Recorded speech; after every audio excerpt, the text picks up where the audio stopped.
Hello, my name is James Starlin, and I'm here to tell you how I built my career. I'm currently in South Africa right now, but I grew up in Kirkland, Washington. I currently have this camera, and it all started 25 years ago when my dad had a VHS camera, and I went through all the cameras like mini DV tapes and DSLRs, mirrorless, different cinema bodies, Red, Blackmagic, and now here with this guy. Never thought I would get an Alexa Classic. Also, not even sure if it was the smartest choice.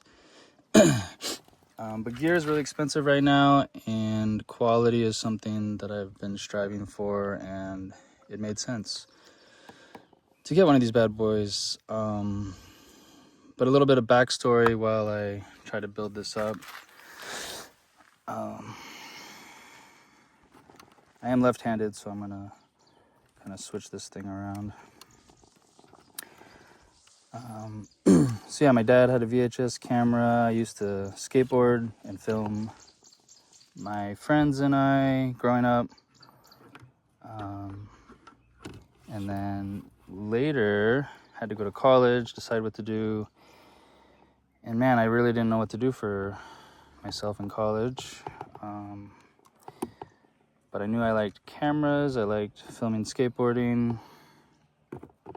And so I chose that career initially.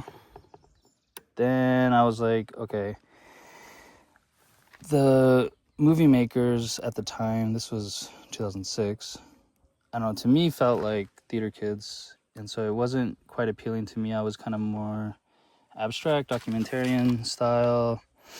I wasn't really into the whole performance act of some of the movies that were coming out at the time. A lot of the comedies and things that were just didn't feel real to me. The first film I saw that really felt real and didn't feel lit was Garden State. I have, I would say,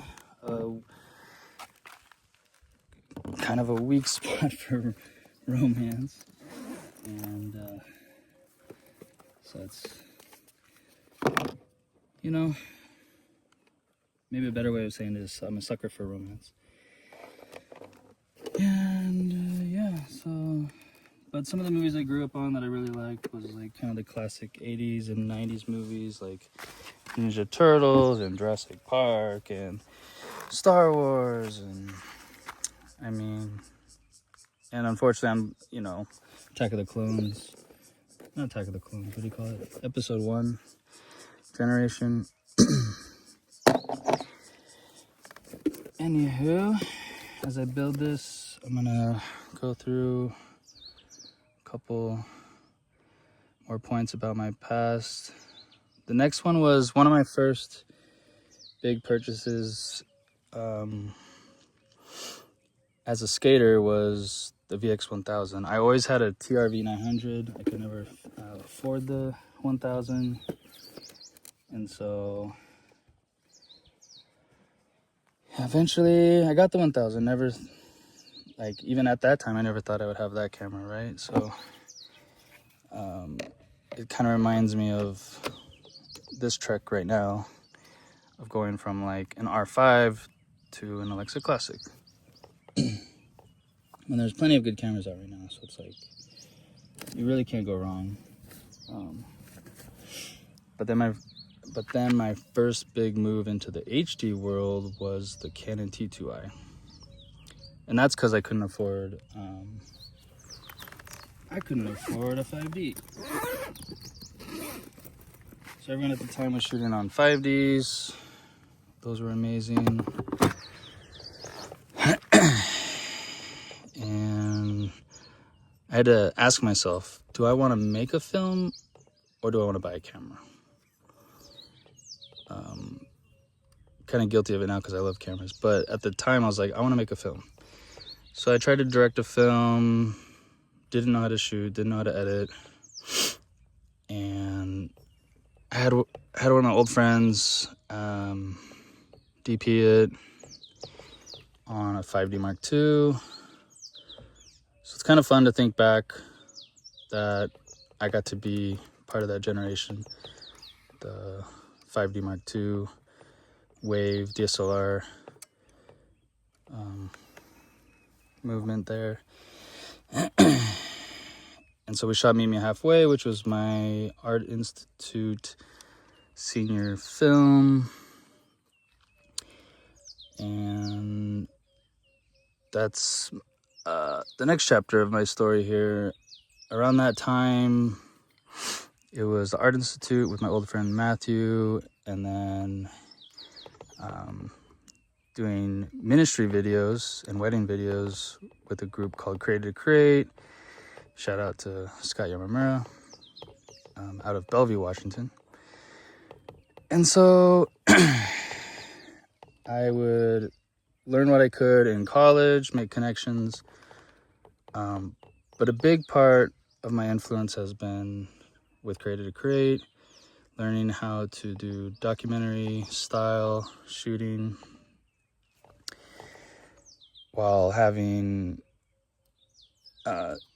sympathy, empathy, compassion, and patience for your subject. Did a lot of talking heads and B-roll, and we would kind of do the 3-act structure, get their backstory. For ministries that would help with people in homelessness, or maybe it was a women's shelter, or to help them get a job or start their life over, or it was a dad's group, or a young life group. So, different types. And then there were some startup ministries that maybe couldn't afford video at the time. This is around 2010. So we would shoot wedding videos, use those funds to kind of help ministries that couldn't necessarily afford videos at the time. And so, yeah. Also around that time, I was still skateboarding. I would go to the Renton Skate Barn. And man, I remember the school would let us rent out this HVX 200, which I thought was amazing. It was kind of one of the first HD cameras besides the red one that we would see. It was a Panasonic, and it was kind of the successor to the DVX, which was a standard F camera.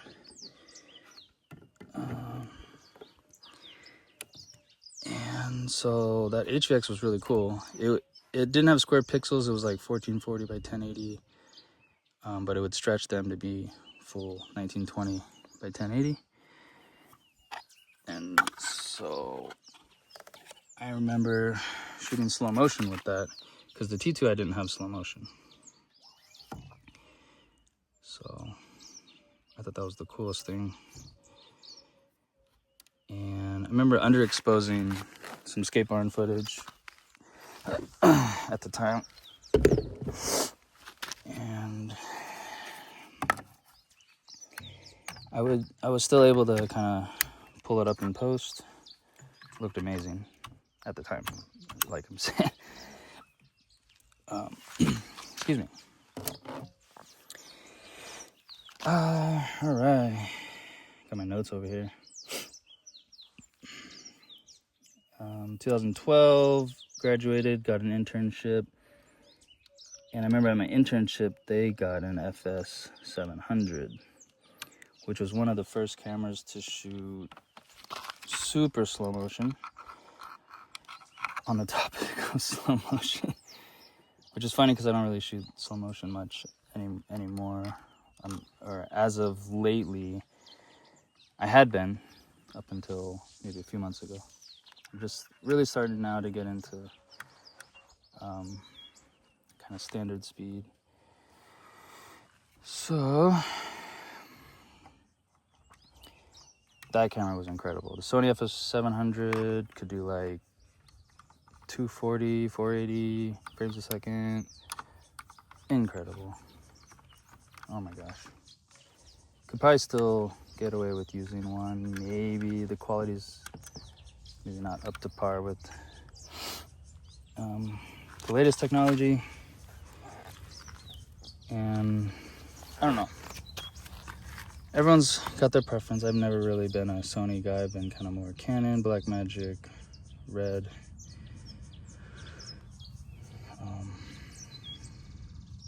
But I have had a Sony FS5 for a minute, which was very random. I think I had it for 6 months.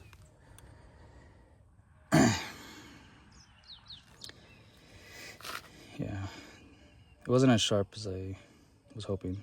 The 1080 and the 4K to me look the same. But I have been on some sets as a DIT where they were using the FS5 and the footage looked outstanding. So I don't know how they got such good footage out of it. Okay, powering this up. It's working. See the screen there. And then using this video assist to record out into ProRes HQ, because unfortunately the bus for S/S cards stopped working, which is unfortunate, but I'm not mad at it. It's still in Alexa. Yeah, something to do in there. Okay. Whew. So looks like it's powered up. It's working here. Let's see what we got. Shutter angle.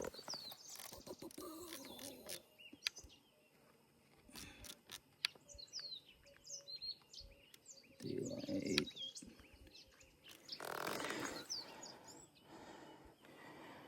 Boom. Yeah. I think that's good. That's what we got there. I don't know if you can really see. It's kind of, yeah. Anyway, you get the point. It's a monitor. The viewfinder is really where it's at. You can get deep in there. Let's see. How can we do this? Get this guy out of here.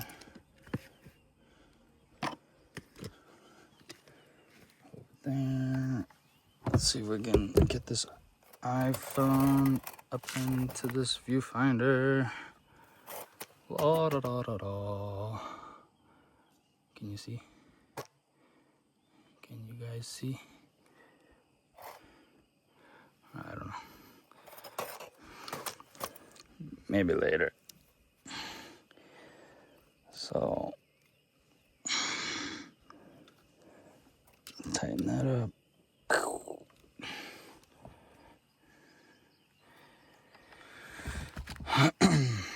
Let's get into my gear bag and see kind of the things I've been collecting over the past 16 years of my professional career. 25 since you know, the spark started at 13 years old, but then really 16 years professional work. 38 now, so got a lot more of my career to go. So let's move on over here to my kind of, I don't know what to call it. You'll see when I open it. It's very unorganized. And that's because, I've decided to get rid of the dividers. So it's just boop, full of random lenses, broken-ons, and zoom recorder.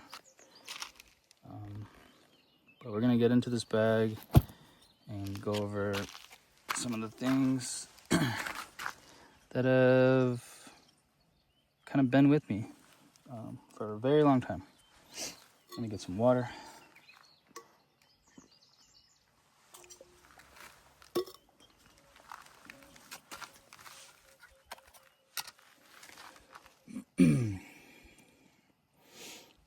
Okay, subject I'm kind of avoiding is the weddings. I do have a wedding video business, which I tend to shoot a lot of Canon on. Speaking of Canon, I'll show you this kind of C100. It's just on my hands at the moment. I don't really want it. Hoping to sell it soon, but it's something.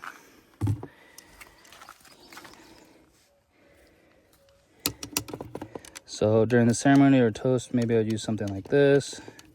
But throughout the day, I'm probably on a gimbal. Originally, I was on a slider back in the day before. Back when we were using like glide cams and stuff like that, which were very challenging. A very challenging tool. So this would be kind of like a typical wedding setup. Bam, bam. But I mean, I didn't hate weddings. I very much love to do them, and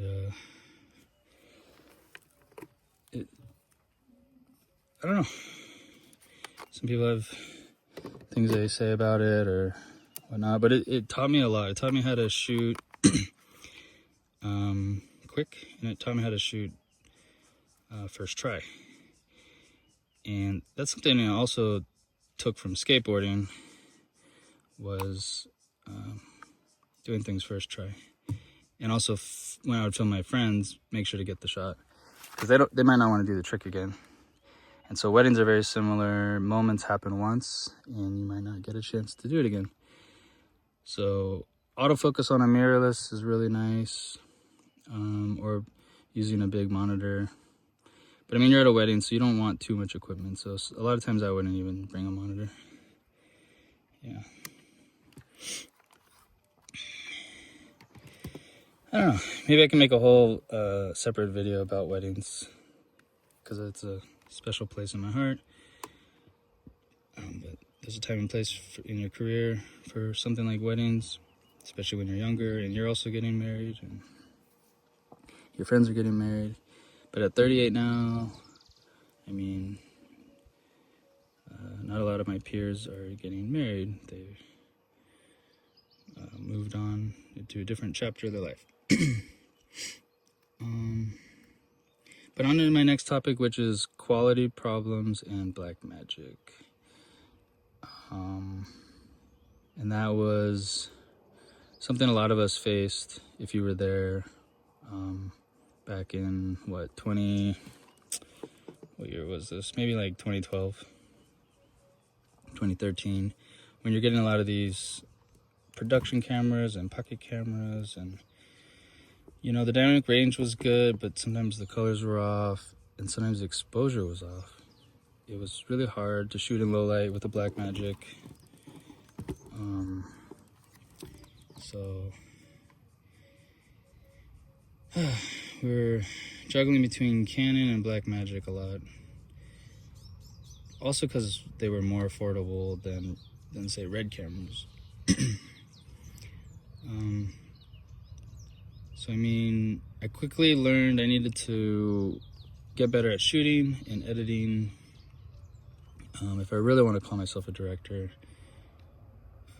which I try to direct a film maybe once every 4 years or so. That was kind of a goal I set for myself.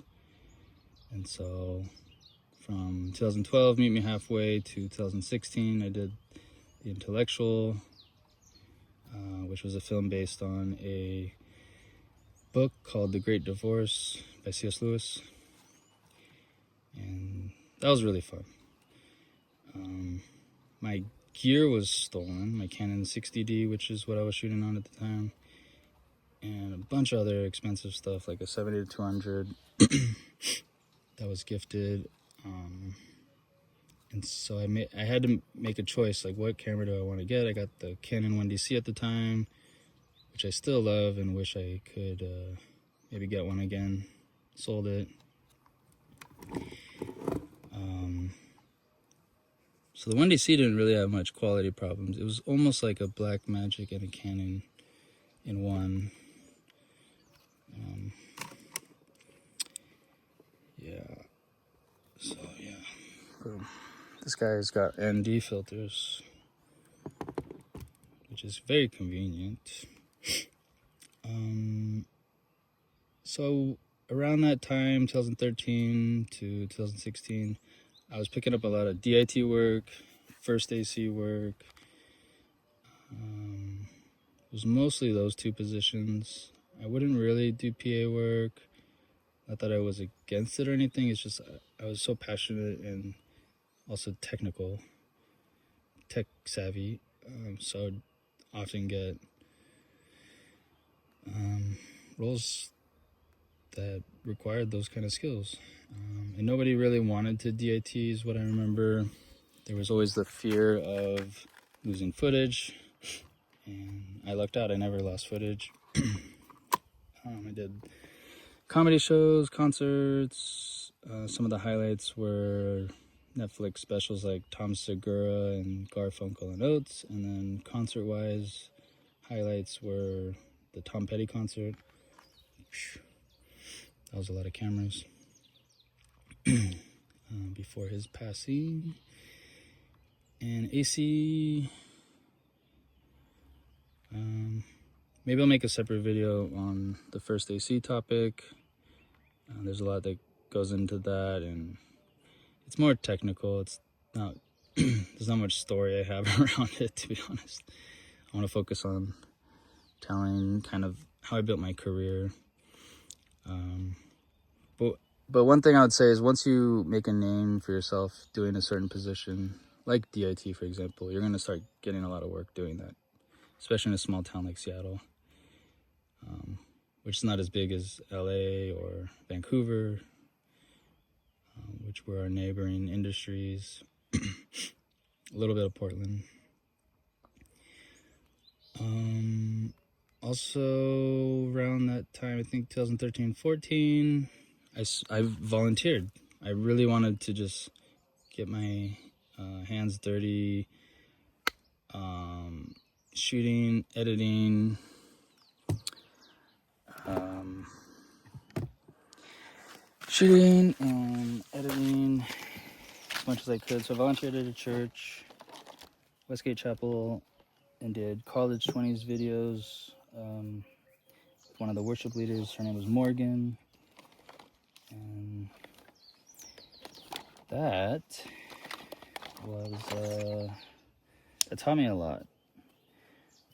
Sometimes we didn't have the greatest gear. I remember I was shooting on the Canon 6DD, and we'd do audio with an iPhone because I didn't have wireless lavs. I didn't have a shotgun mic.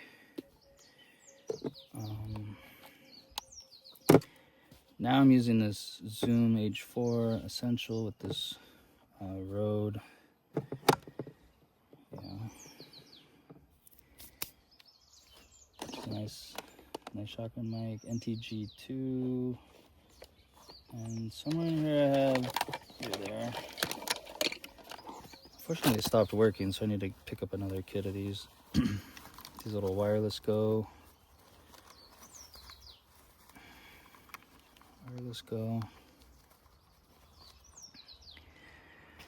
Yeah. Which is kind of cool, you can plug in a lav mic into it, but if you don't want to, you can certainly just shoot with it like this. You put one on one end, one on the other end, and then boom.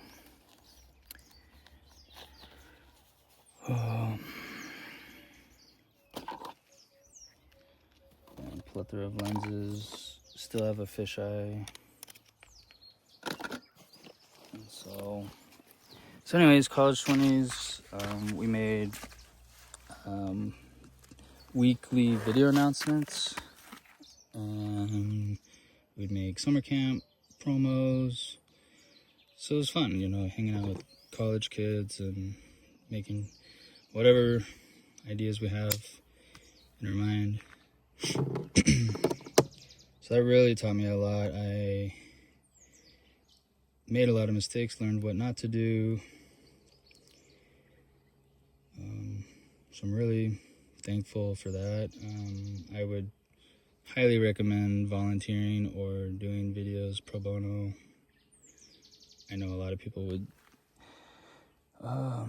beg to differ, but man, it's really helped if you want to hone in your craft. And it gives you a chance to test cameras, and that's a lot of what my story is about, is playing with cameras, testing them out, seeing what they're good at, seeing what they're bad at. Even cameras that have really good reviews, I've had some issues with. And so that's part of my story as well.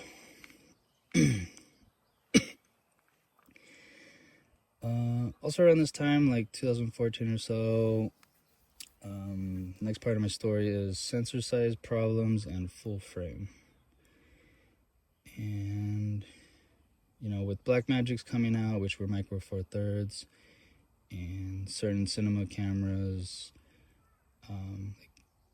when I got the C70, it was Super 35, and the 1DC was kind of APS-H.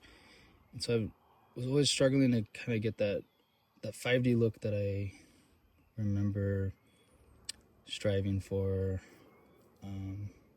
But I just couldn't shoot on a 5D. It was feeling very dated.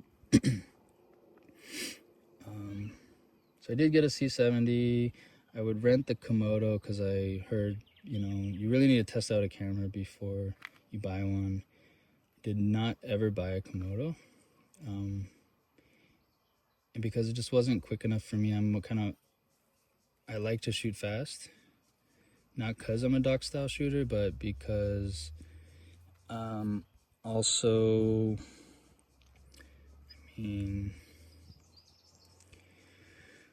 I don't know, I just don't like the equipment getting in the way. So the things that I didn't like about the Komodo was when you want to do slow motion, you have to crop the sensor. It was a 6K sensor, and yeah, here's some of the lenses I have. Started to collect some Sigmas, and then the Safari lens, card pouch.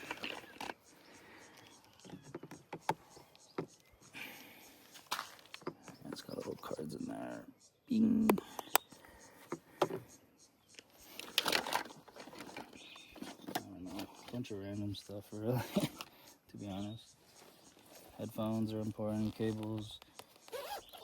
But man, the things that I've kept for a long time are these two ND filters.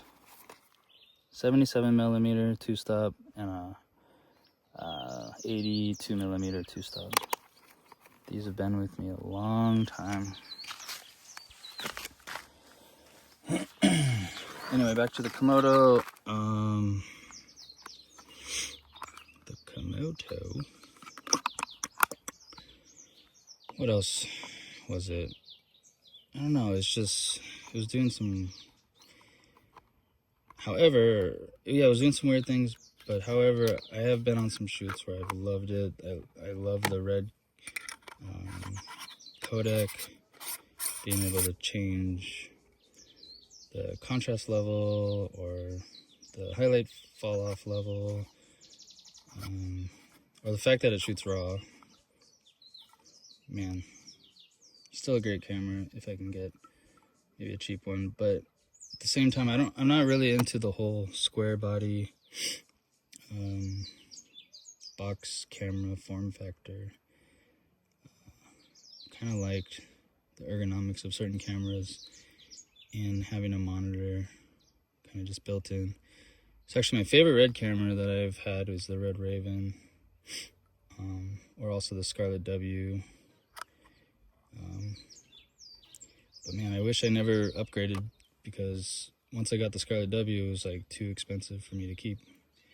And so I wish I just stuck with the Red Raven. I'd probably still have it if I kept it. Even this Alexa now, I'm like, man, how long am I gonna have this for? It's starting to get too expensive to keep around. So I might have to sell some of this other stuff, including the R5, and maybe even sell this, because this 24 is pretty decent. This Rokinon I can stick on there.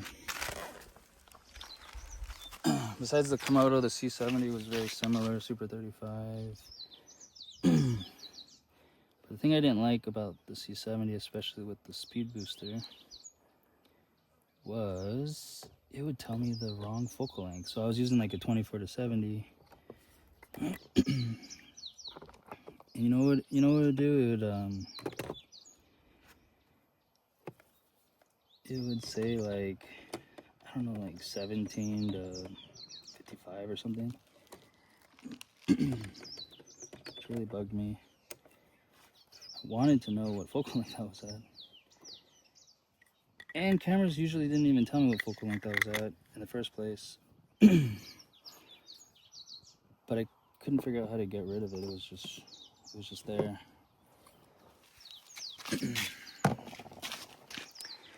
So, and I don't know, the day after I sold the C70, the Canon Raw Light, I think is what it was called, came out in the new firmware, and I was so bummed I just sold the C70. The C70 felt like it wasn't sure if it was an A camera or a B camera, and I really needed a solid A camera. I do a lot of interviews, so I needed a solid A camera. And the C70 actually stopped recording after an hour and a half. I was on one live production, live streaming, and just cut. I'm like, oh my gosh, can't handle that. I couldn't handle. And I'm kind of a high contrast guy, and the C70 to me was just, it wasn't the right look. It felt like it had no grain, it was just like, almost like iPhone footage maybe.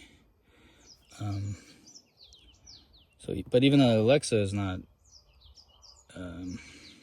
it's very similar how it has the dual gain image, but I like the contrast on the Alexa, and you can add more contrast if you can really push this footage in the color grade because of its I think it's like 250 megabits per second on the bit rate. It's really nice. So someone might even wonder, like, why is the C100 worse than the Alexa? Because this is only like 24 megabits. It's like, this thing is has 10 times more information in the color, and it's 422, or could be 444, but this is like probably 420. So it's not that good, which is why I need to just get rid of this camera. But it's decent if you know how to expose it. You just can't push it in the color grade. All right, so that's enough about the C70 Komodo and what's in front of us. Big thing that happened in my career that was impactful in a bad way was when I was on a shoot in Las Vegas. I strained my back because I was carrying too many C-stands from hotel to hotel, and that really hurt, more so emotionally. Also because I grew up skateboarding, don't have the best posture, and my ankles, knees, wrists, tailbone, everything is just, it's in a lot of pain. So now I try to stay healthy, and I actually avoid corporate video jobs. That was a Microsoft one, and trying to focus more on creative jobs, especially during COVID. I'll get to that. So during COVID, I couldn't shoot weddings. I couldn't shoot events. I couldn't be around a lot of people. And so I was like, you know what can I shoot that's doesn't require a lot of people? Music videos. And those are very creative. So one kid I met through Westgate Chapel was Taylor, who I brought onto some music videos.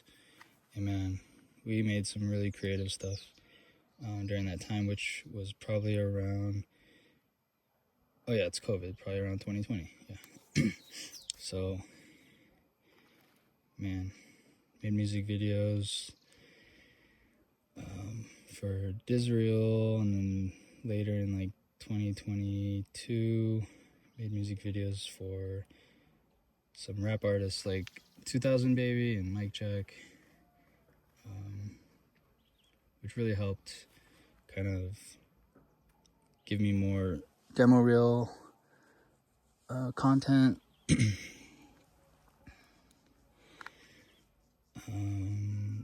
2021, I made my next short film. So I went from Meet Me Halfway to The Intellectual to Janky, my Janky short film. Originally I called it Janky to Jesus, but now I'm just calling it Janky. Still all about Jesus, but I don't know, it's a character-driven story about this guy named Janky, and decided to shoot it on 16mm film because I got inspired by some filmmakers from New York, like Solomon Lighthelm. He's actually from Australia, but he has, especially since the Music Bed launched, he's just really been out there as a role model, as a filmmaker who valued the use of film. So we used the Bolex, which I don't have anymore, sold it to a guy who now shoots for the Sounders. So that's pretty cool. I mean, at least it's in good hands. And so yeah, let's see here. So 16mm, what should I say about that? That taught me how to just shoot at a specific ISO and to trust your gut, because sometimes I wasn't sure if I was exposing correctly. And then it turned out film is very forgiving. You can really pull it back to where you want in post, similar to the Alexa. So the Alexa's very film-like in that regard, where if you overexpose or underexpose, you can really bring it back to how you artistically intended. So I miss film. It wasn't as expensive as I thought it was gonna be. I think I spent about $800 on, was it 8 rolls? Something like that, maybe 8 rolls, mostly 500T. I got, I think, a 250, and I think also a 100D and a 50D, maybe I don't think I got a 200T, I got 250D. So I try to use that for my daylight and 500T for the tungsten. And man, it was only 4x3, but man, it just was so, I loved how it looked. And so on to my next topic, which is anamorphic. I kind of dived into anamorphic when things started getting more affordable. Ended up picking up a Greatjoy 50mm and some ProMist filters. Ooh, hello, microphone. Test.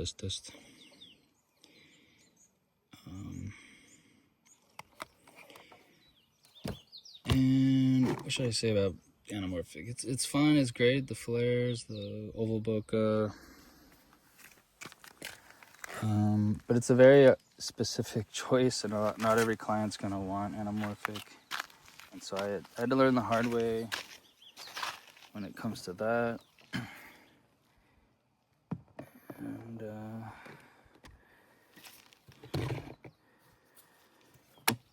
so that was fun. Still have that lens, I just don't use it that much anymore.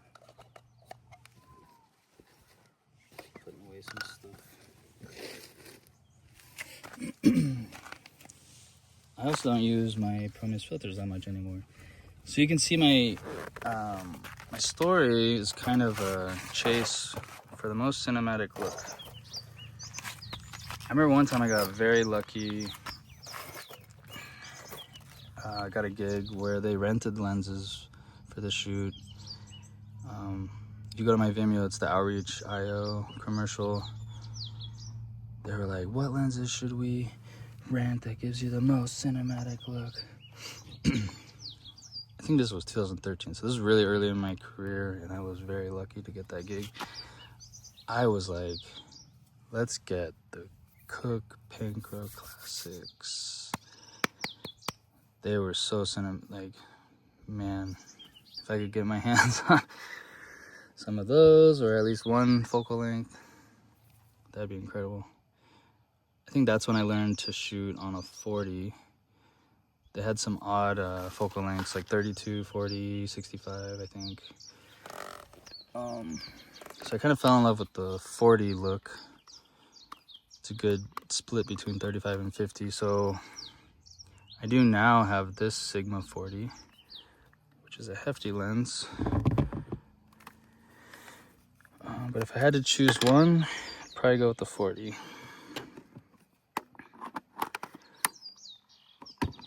Yeah, bam. What a lens, right?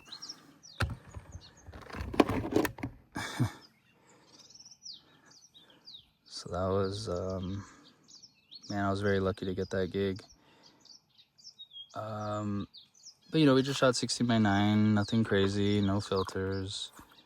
I might have used ND.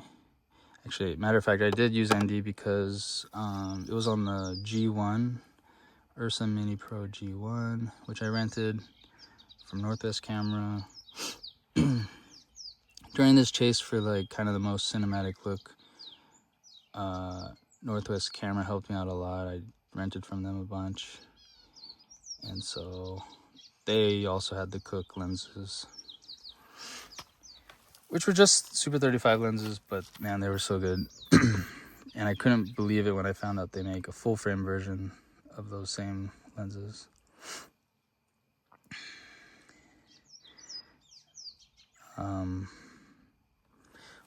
Oh, back to 16mm, I do have to shout out Nibor, DJ Nibor, because he really helped me out big time on that one. That was yeah, like a lot of driving. I had a minivan at the time. We would just throw all the gear in the back of the minivan. And Nibor now is doing a lot of audio and even sometimes shooting when I have remote gigs where I can't physically be there. He'll bring his little pocket 4Ks and we'll just you know, handle it with some other crew members like Johnny or Jethro. Because now I'm in South Africa, I have to work remotely. Which brings me to my next topic, which is when I went from Seattle to LA with my current partner now, Mersha, who I love and is an amazing filmmaker as well. She does a lot of like first AD, scripty, and UPM, you know, on smaller shoots, UPM, but also a writer. We're writing some scripts now. So we just one day decided, let's buy a school bus and go to LA. Let's live in our bus. Let's make connections. During that time, man, I was working remotely so much because all my clients in Seattle still needed videos. And the craziest one I remember was for a ministry from Chile who had a project that they were doing in Iraq, making a community center with like a library and a coffee shop and a school and a bunch of stuff. They needed to make a video. Oh, also a dentist. They needed a video, testimonial style, just kind of interviewing different folks out there. And so that was wild, directing remotely like that. They shot on a couple pockets, but then like the 4K ones, but then later their ministry picked up a couple Sony FX3s. Yeah, which I've seen some great FX3 footage, but man, I don't know, it was kind of tough dealing with the color. It was very magenta, which was strange because I think I've known Sony to be green, but somehow our footage was magenta. So maybe it's just, it has a tint issue. But I do see a lot of people love their Sonys. So I'm not gonna go down that rabbit hole. Okay. But before going to LA, I remember a lot of creative control problems. That's kind of what I want to talk about. Being kind of the more glorified camera operator, technician person, and the client having all the say. And so that was rough. Not having that much creative control, and so I wanted to get myself around more creatives. I went to LA with my partner Mersha, and that was really crazy. We met so many people, and sometimes we'd just drive by a set and just hang out and watch. One set, we were just down by Venice and saw Jennifer Gardner doing her Apple TV Plus series. Even met some pro skaters while down there, like Ardo Sari and Andy Anderson, which was so cool. Also ran into the kid from mid-90s, Sunny Siljig, and we're teaching our daughter how to skateboard, so it was cool that our daughter got to meet Sunny, which is also a really inspiring. Mid-90s was an inspiring film because it was shot on 16 millimeter and directed by an actor, Jonah Hill, it's just so cool to see how someone like Jonah, who used to skate, who understands the skate culture, is also in the film world, Hollywood. So it's kind of I'm not surprised that someone like me who skateboarded is finding some success in this industry. It's not easy, and that's why I want to share my story, to hopefully inspire others to pursue their passions, their dreams, and hopefully, get to a place where it's like, man, I don't see myself doing anything else. I think I have to do this the rest of my life, even if it's a struggle sometimes. And so you have to find creative ways to stay in the industry, even if you have to work remotely, for example. And I think COVID contributed to the success of working remotely. It has opened up that door where clients are like, it's not unexpected. It's like acceptable now. Next topic is commercials using Ursa and Red. Yeah, interesting. I wish wish I knew where I was going with that note. It's a place I've always wanted to get to, is shooting commercials. As a kid, I remember seeing TV shows and certain programs. I was like, they don't look as good as the commercials. Why do the commercials look so good? And so that taught me a lot about lighting. Lighting is very important. Understanding lighting. And so right now we live in a day and age where it's at our disposal with all these LED lights like Aperture and other brands. We're really spoiled with the amount of lighting equipment that's available and how they don't use a lot of power. Because I remember early on we would blow fuses, and it's kind of dangerous when you're dealing with hot lights and wearing gloves and all that stuff. So still, I'm trying to get into commercials. Recently almost had, I guess, like a hot tub commercial that I was supposed to shoot, but still waiting to hear back. Also, after COVID, I met, who's now kind of my best friend. His name's Jethro. He's a very talented guy. I think he has a background more in like music and theater. But he saw kind of the way I was working, and I guess from his perspective, I worked, I wouldn't say worked harder. It's just, he said he saw how much I focused when I'm working. I wasn't messing around. I was like really into it. And so ever since we met, we've become best friends. And now we're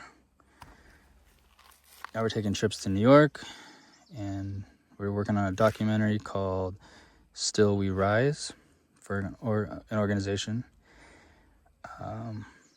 which is a gun violence awareness organization out of Seattle.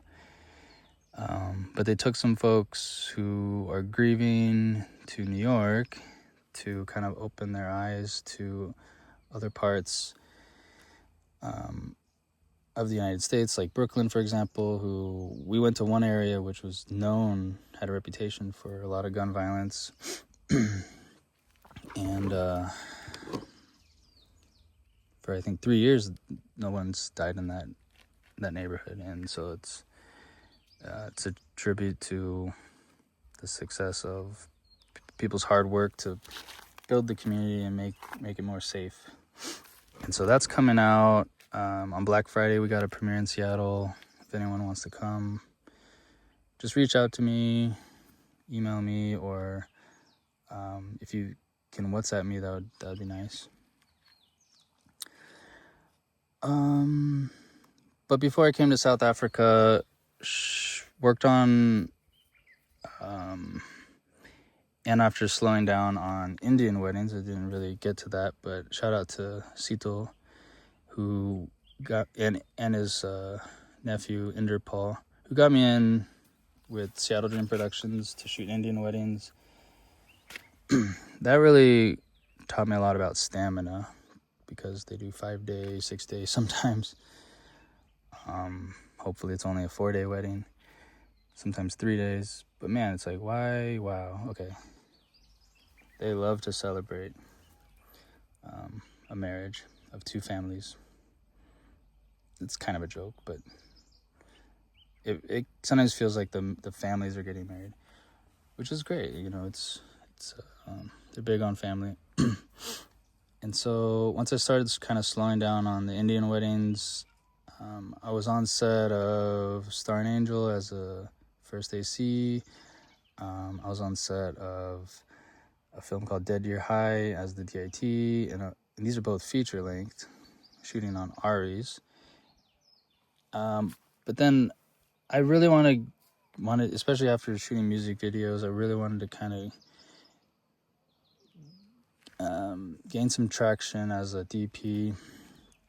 And so I heard about this kid, Sam Pierce, out of Tacoma, who was so ambitious about doing feature-length films. He had a little GH6, and we would just start shooting. I've done 3 features with him now. We did the Get Rich Quick scheme. We did Off the Line. And then the one we did most recently, which was like a sci-fi, we're calling it Jack Harrison Rogue Protocol. And so Sam is like got, I think, 4 features now under his belt. He's only like 19 or so, because he's been doing them through high school, at Stadium High School. And so we would shoot some on the GH6, and then eventually we kind of graduated up to the Pocket 4K and the Pocket 6K Pro. So the 6K Pro was great because I had ND filters, and we'd be outside sometimes. And we'd also shoot on what was it, Lumix S52X, I think. This kid Simon, who was connected with Sam, he had one of those, which is a great full frame camera to just be able to use. I think some of the shots we used the R6 or maybe an R5, shooting in C-Log 3.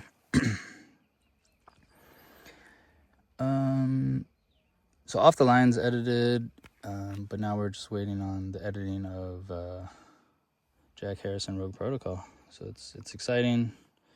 Got a documentary with Jethro coming out, and a feature with Sam coming out. So these are very exciting. Can hopefully get some IMDb credit, But now I'm in South Africa, bouncing back and forth between Seattle and South Africa for my kids, with my ex. And out here, we're making some short films. Our daughter Melissa's 2 years old, talented, and then Mersha's cousin Cecilia, 13 years old, very talented. And we're just making kind of little short films with them. Whatever ideas we can come up with the Ari and the R5, and we're just having fun here on the farm, doing that. And we made a website for Mersha's film company in South Africa called Mercy Films, and so you can check it out. We got some films up there now. I think our favorite one is Lamuna, so check that out. It's the first time I did sound design for the film, and so I don't know, it's just fun getting more into the creative parts of this career. And sometimes you're not always making money, but you're honing in your craft, you're sharpening your skills, and when you do get the next job, you can take that experience. Like the last time I was in Seattle, did a PSA about fentanyl awareness, and that was a really nice gig where we were able to bring in some nice equipment, and so they wanted me to bring a gaffer and a PA, and I was like, this is great. So I brought in my friend Don to help gaff, and he really was generous with his equipment. We had like Hollylands and or maybe even more expensive wireless transmitters. I forgot the brand right now. And director monitor, and because the director, he had his script and his storyboard, and he really wanted to treat it professionally. And so for that client, we were able to do that, and that was wonderful. We had really nice aperture lights, I think like a couple 600Ds, and one of them might have been a 600C. But yeah, that was kind of one of my last big gigs in Seattle that I did recently. Okay, but now got this Arri Alexa. I was hoping to shoot my next commercial on it, but I'm still waiting on the client to get back to me. Not sure what's going on there, but I'm patient. So this game's a lot about patience. I remember learning that early on, and so I value my mentors and influences that have helped me along the way. But yeah, man, this is incredible. You can upscale it to 4K in post. You can add post sharpening to really bring out the image. You can push the grade. It's an incredible piece of equipment here. And that's where I'm at with my career at the moment. Thank you for watching, and the sky's the limit. Never know where you might end up. Whether you're in a bus, whether you're in Beverly Hills, whether you're in the Columbia Tower in Seattle, whether you have a studio, don't have a studio, shooting in a church, shooting in the field, shooting a wedding, shooting low budget music videos, so you just do what you can, charge what you think is appropriate, what the client can afford, or one way I like to say it is how much they value the video. And so, for example, fundraising videos, they're going to raise money using that video, and so the video is a big part of the success of their cause. And so, you can charge accordingly. And so we'll see how things go.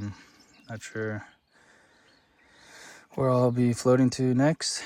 Maybe Cannes Film Festival, maybe, I don't know, Sundance. We'll see. But thank you for watching. Over and out.